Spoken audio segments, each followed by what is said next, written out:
Good morning from WKYT News. I'm Bill Bryant, hoping that you're enjoying your weekend. And as you know, Kentucky politics takes no break. Now that the Republican presidential caucus is over and the results are in, the focus of political activists now shifts to 4 special state House elections that could determine the balance of power in Frankfort. Right now, there are 50 Democrats and 46 Republicans in the state House. If the Republicans were to win all 4 seats on Tuesday, it would be 50-50, tied. Both parties know the stakes are high. 2 of the special elections are here in central Kentucky. In Boyle County, Republican Daniel B. Elliott is facing Democrat Bill Knochler. One of them will replace Republican Mike Harmon, who was elected state auditor. And the election of another representative opened the door for the candidacy of today's guest. Ryan Quarles was elected state agriculture commissioner. The 62nd House district covers Owen County, Scott County, and a sliver of Fayette County here in the Bluegrass. The voter registration is 54% Democratic, 39% Republican, 7% are registered independents. Democrat Chuck Tackett will be with us shortly, but first, Republican candidate Philip Pratt is here. Mr. Pratt owns a landscaping business in Georgetown. He's a 1980 UK graduate with a degree in agricultural economics and now a candidate for state representative, something that apparently he has never done before. Welcome, Mr. Pratt. We appreciate you coming in. Thank you for having me here today, sir. You filed for this office before the party made its pick for the special election. Again, you say you have not really been involved in politics that much before. Why did you decide to run for state representative? Well, I have been well blessed. My family's been well blessed. As you know, years ago, I started Pratt's Lawn Landscape, and I started out of my garage with a old station wagon, a used Montgomery Ward's mower, and 1 weed eater. That's a way of my sons make extra money on weekends. Then, a year later, I started Pratt's Lawn and Landscape. That was 21 years ago. Now, I have 35 well-paid, well-trained employees. I have been well blessed. My company's been well blessed. My family's been well blessed. We have always given back to community. We give back. We give to Women's Club. We give to, I've coached youth sports. I've sponsored dozens upon dozens sports teams. And we do free snow removal for several churches in the area. And we do a thing called Project Evergreen. If your spouse is deployed, we will take care of the outside of your house or of your house free of charge till they come back from deployment. I've always felt it was something you need to do is give back to your community.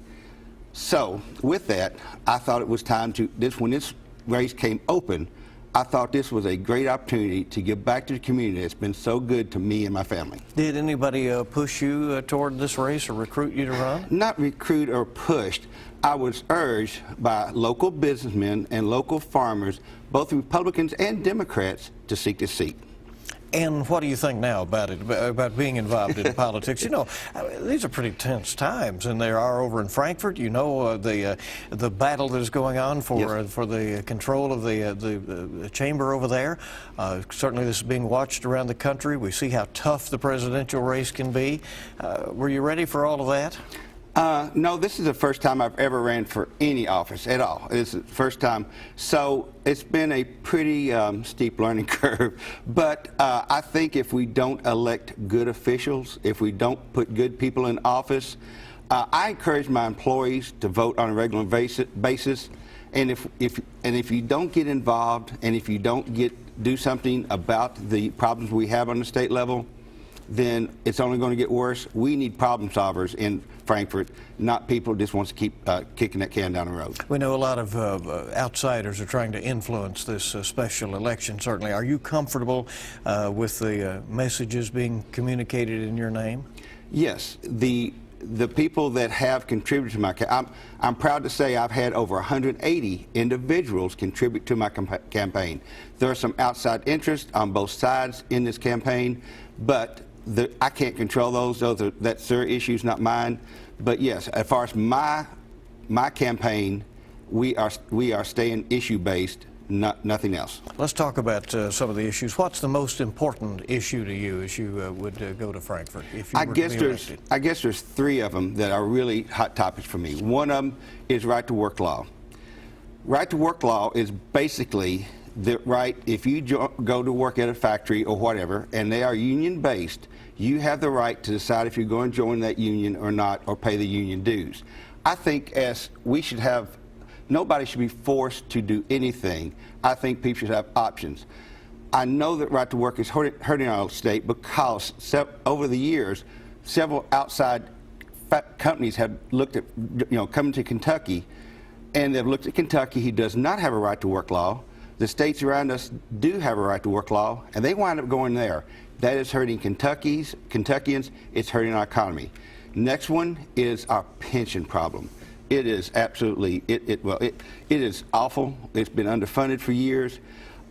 We need to fix that, and if we don't fix it, I'm afraid it's going to bankrupt the state. Right now, there are two fixes that are out, at least two options to fix this. One of them is to bond $3.3 billion.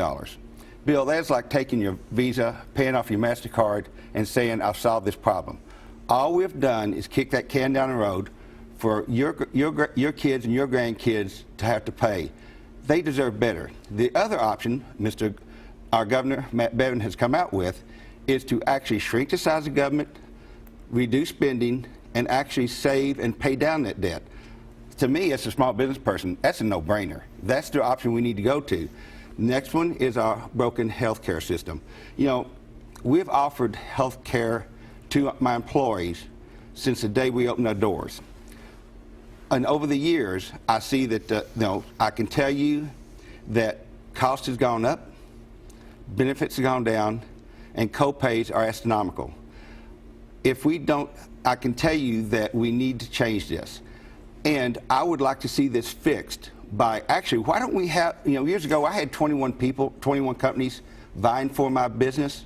Last year we were down to 3. I'm afraid we're going to go down to 1. Why don't we go back to have those 12 companies come back and bid for our business again? That'd be a great fix. All right, let's go back and talk about some of those issues. So you say that you support Governor Bevin's approach to the budget, which is to put more money toward the retirement liabilities. Yes, sir. He, of course, proposes 9% cuts across much of state government, including to higher education. Yes, sir. You in favor of that budget? Yes, I am in favor, but I haven't seen the details of it, but I am in favor of it. I'm a business person. I've had to do a budget. I've had to stay within that budget, and sometimes that budget, we have to do cuts. You can't afford what you can't afford. So with that, yes, we have got to the point now where our government has overpromised, outpaid more than we have taken in, and we're to the point now, if we don't do something, I'm afraid the state's going to wind up in bankruptcy. So with that, I'm a graduate of UK. Both of my sons are graduates of UK. My daughter went to BCTC. When I went to UK, it was a little bit different environment. I actually worked 3 nights a week and paid my way through college at a local restaurant, Cork and Cleaver here in Lexington, and I came out debt-free. Unfortunately, in today's environment, that is not possible. Right. I don't think you can work long enough to do that. But I do think that, unfortunately, the everyday family has to tighten the belts. Unfortunately, the college, you're going to have to tighten the belts also. I know it's not easy. I know it's not be easy on them. But sometimes you just got to do what you got to do. Well, they say they're going to shift it over to the students with higher tuitions. I hate to see that, because I tell you, students are coming out now with massive debt loans that they'll have to pay years to pay back. That's not good for the economy. That's not good for them. So there's got to be some fixes they need to look at other than just pass it on to students. Again, you talked about the Medicaid expansion. Yes. And the Connect that former Governor Steve Beshear put in place, and that Governor Matt Bevin says cannot be afforded at this point by the state. You support this governor's approach on health care? Yes, and when I look at Kentucky Connect, I have a question as a business owner. Why are we duplicating what the federal government already has in place? Why are, again, as a business person, I realize you don't duplicate services unless you have to. I realize when the first federal government affordable health care came out, it was a mess. I understand they now have that in pretty good shape. So why are we doing what the federal government's already doing? Why are we duplicating those services? And I think I just read something last night to disassemble Kentucky Connect will only cost $240,000 and save the state $20 million. As a business owner, I realize that that's a good deal. It needs to be done, and it's going to save the state. We can take that $20 million and use it for other medical expenses the state has, and it's a good deal for the taxpayer of the state of Kentucky. Do you support charter schools? You know, I've had that question asked me many times. My wife is a school teacher. I've been married to Martha Jane for 35 years. She's taught 26 of it. We talk about schools a lot in our family. I don't want to say I'm for it. I'm not against it. I've read several articles that are slanted for it. I've read several articles that slanted against it. I would like to sit down with somebody who actually knows the facts, can walk me through this, so I can make an informed decision on this charter schools. I am a business person. I like to get all the facts, then make my decision from there. So I'm not for or against it, but I'm willing to listen to any solution to any problem. And my wife, being a school teacher, will tell you we need solutions in the school system. We don't need more problems. Do you support retirement benefits for part-time lawmakers? No, I do not. You know, I'm sorry, and I'd like to see someone tell me why they have them. I've got my own retirement plan. I started years ago with my company. I do not support that. Now, I'd like to see some transparency in that too. You know, are we talking a little bit of money? Are we talking a lot of money? I understand right now there's been several bills proposed to show that transparency of what are they getting. So when I say that, I'm saying that without knowing what to all the facts on that. But I'm not too sure why they are allowed to have that. Do you think these retirement systems overall should be more transparent? I do. I think they should be very transparent. I mean, I audit my own company that I own on a regular basis to make sure we're doing things right and things are being done. Why don't we audit everybody else? That way you know what, now you have the facts. Now you can make intelligent decisions and not just guess as to why things are being done that way. What will you be doing between now and Tuesday to try to get out the vote in the special election in an area that you know, some people may not realize that they live in the district?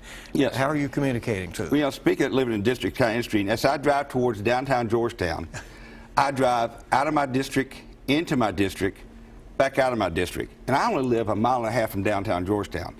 But we will be out knocking on doors, we will be out making phone calls, we will be out working as hard as we can to bring this home and bring a better government to the state of Kentucky. Philip Pratt is the Republican candidate in the special election for the 62nd District in that House election coming up Tuesday. Thanks for coming. Thank you, sir. Appreciate you having me. And we hope you'll stay with us. Coming up next, the Democrat Chuck Tackett will be joining us on WKYT's Kentucky Newsmakers. And good morning again. Welcome back into Kentucky Newsmakers on WKYT. One of 4 special House elections in Kentucky this coming Tuesday is in the 62nd District. It is made up of Owen and Scott counties and a sliver of Fayette County. Republican Philip Pratt was here a bit ago, and now Democrat Chuck Tackett is joining us. Mr. Tackett is a former Scott County magistrate. He was the Democratic nominee for this seat in 2014. He was defeated by Ryan Quarles, who has now been elected to the state agriculture commissioner's position. Mr. Tackett says on his website that Frankfort is being overtaken and paralyzed by Washington-style politics. Mr. Tackett is joining us this morning. We appreciate you coming in. Tell us a little bit about your background and why you have decided to enter a race like this at a crucial time, Mr. Tackett. A little bit about my background and whatnot. Of course, I'm born and raised in Scott County. I've been a farmer there my entire life. I finished school there. You know, Scott County's been good to me. My wife and I, we've raised 5 children. We own 2 farms. We're still totally in ag. But the big issue out there right now, and the reason why we're in this race, is to end the partisan politics. You know, put Kentucky families first. We're just not there. We need to get there. Bill, I've seen a lot of situations out there, and let me say this. You know, Bill, if it's your idea, my idea, or whoever's idea, if it moves the state of Kentucky forward, why do we have to be so far apart? Why can we not come together and make it work? Well, you have talked about Washington-style politics in Frankfort. Here you are now talking about entering into being a part of the hardball situations over there. Do many lawmakers, in your view, take their position based on where it is coming from and who is saying it rather than on the merits of what is being proposed? I'm not going to speak for the other people that are there already. I only want to speak for myself. I know what I can do and what I want to do, and that is to put Kentucky families first and do what's right for the state of Kentucky. What would be your top priorities if you were to be elected? You know, and this is one of the top priorities. The pension funding out there and whatnot, it's about a $34 billion hole that's out there, whether it be the teachers' retirement or the state workers and whatnot. Bill, I guess for far too long we've robbed Peter to pay Paul. Sometime you got to start paying that debt back. You know, we don't need to increase taxes to do so and whatnot, but those pensions were guaranteed. We have to make those whole. We have to do what's right by the state of Kentucky and the people of Kentucky. So we've got to work together. We've got to come up with common solutions, common ground, and make that happen. Do you support the governor's approach to that, which is to put significant money directly toward those pension liabilities, but at the same time he's making cuts across state government and to higher education? I won't say that I oppose what he's doing to put money back into it, because it is the right thing. At some point in time, if we don't man up and do what's right, at some point in time that system will be broke, and we cannot allow that to happen. We just can't. It just cannot happen. So you would support his budget proposal then? Not all of his, but just in pensions, parts of it, yes, sir.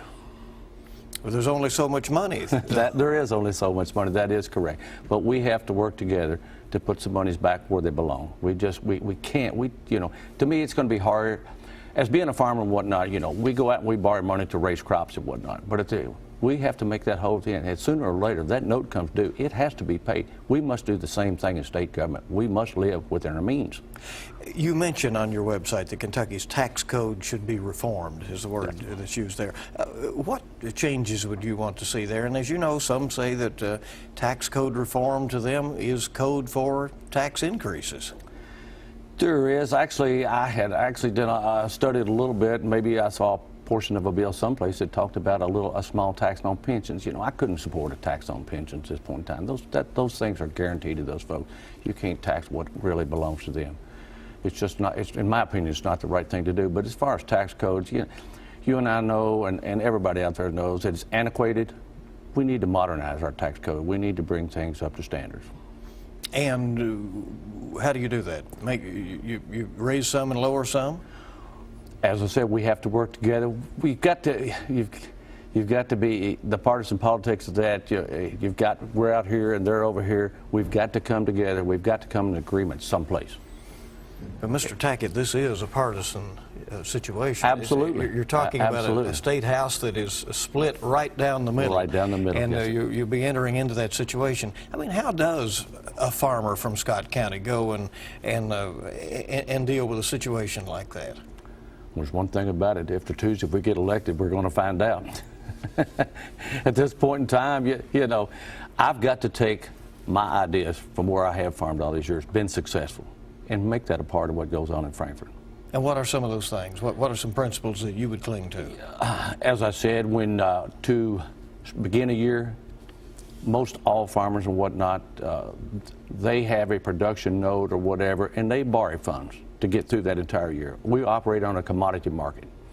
If commodities are down, at the end of the year, our prices are not going to be good. As this past year, 2015, we had tobacco, corn, beans, and cattle, all those commodities down. So we have to tighten our belt. And the same thing in Frankfort. You've got to be able to tighten that belt and do what's right. You have to live within your means. There are outside groups that are spending money in this election and speaking, purporting to speak in behalf of the candidates. Are you comfortable with that? This is Kentucky. I really don't think we need the out-of-state Washington money coming in here in a campaign like this and whatnot. This is the state of Kentucky. It needs to stay within Kentucky. I don't think they need to come here and try to buy the house. Absolutely not. No, sir. And yet you have had ads run on your campaign that are bought by others that Sure. talk about they talk about higher education specifically. Absolutely. The higher education and whatnot, according to the governor's cuts and whatnot, I think like $205 million. I can't support that. It doesn't matter if it's higher education or kindergarten through the 12th grade. We have to do what's right for the state of Kentucky. We have to move these young people forward. If it's $200 million, then do you cut that back from what you would put into the pensions? Can't answer that today. But I will say this, if you cut back the $200 million or whatever, add to tuition cost and whatnot, in my opinion, that's just a tax on the middle income families and whatnot. You know, what I'm trying to say is, Bill, that if you add 8% on $30,000 college tuition, that's $2,400. Do you have that $2,400 just to put in for next year for your child to go to school? Well, there is also a big back and forth about the Medicaid expansion and Connect, and Governor Bevin saying that we can't afford it. Former Governor Steve Beshear points to more people having access to health care at this point after putting that in place. What approach to health care do you support? You know, Bill, at this time, to my understanding is we put 500,000 people on insurance that did not have insurance before. It seemed to be a great tool. It was going in the right direction. Then you hear the scenario that the fees are going to be escalated and become totally unaffordable. But at the same time, we've put these people that now have insurance, and if we dismantle everything, what are we going to do about all this? What are these people going to do? You know, it's required by federal government now, by the Obama administration, for the affordable health care. So my thought is, if we're going to do all this, we should have had a plan in place before we started dismantling the Kentucky Connect, excuse me. Well, I think they have to wait to do that until it is approved by the federal government. They're trying to get a waiver, Yep. but that's on the expansion and so forth. All right. Are you in favor of retirement pensions for part-time lawmakers?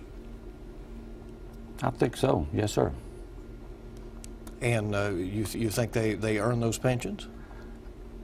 If it's shared, if both parties pay in, I don't see why they shouldn't be. You know, if it's a matching pension plan, but it has to be a matching pension plan. So you mean, in other words, part would be cut from their pay and part would be matched by the state? Is that? If that's the way it's handled today, it should continue to be that way. Continue. And I'm going to say this: I'm not real comfortable with that one. I'm not sure I quite understand it. Everything you're asking me on that particular question right now. Well, it's just right now that at the end of some years of service, those elected to the state legislature then draw a pension for life when they leave. Oh my, okay. Then let's back up. Can we back up? Because yes. I'm sure this is going to be edited. Let's say that I'm not 100% positive about what needs to be done there today. Now I understand what you're trying to say to me. You know, I'm not sure. That's an issue on taxpayers and whatnot. I would like to be able to research that a little more. This has never come up in any questionnaire before.